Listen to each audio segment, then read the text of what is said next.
why your life hasn't changed. Because every night you look in the mirror and you lie. You promise you'll change tomorrow, but tomorrow never comes. The truth is, you don't need more time. You need one day where you finally stop being a coward. And here's exactly how to do it. Step 1.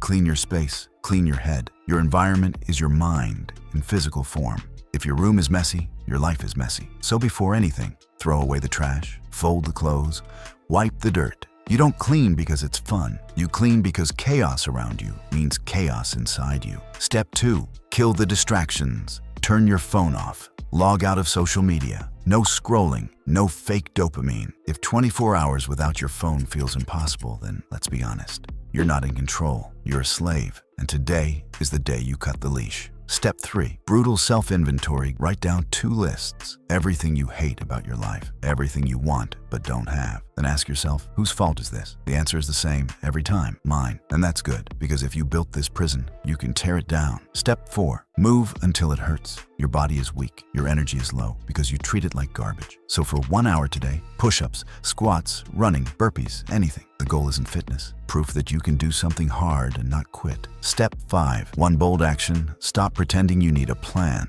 Pick one thing you've been avoiding and do it today. Send the email. Apply for the job. End the toxic friendship. Start the project. Your life doesn't change with thoughts. It changes with moves. Step 6. Midnight mirror. At the end of the day, stand in front of the mirror again. And this time, don't lie, don't promise. Just say, today, I showed up. Today, I proved I'm not full of shit. It won't fix everything in one night, but it will give you something more important. Proof that you're capable of facing yourself. Your life isn't broken, it's buried. Buried under lies, comfort, and excuses. One day of raw honesty, of cleaning, moving, and acting, and you'll feel it. Power, control, presence, not because the world changed, but because for the first time, you stopped being a coward. So stop scrolling, stop lying, fix your life today.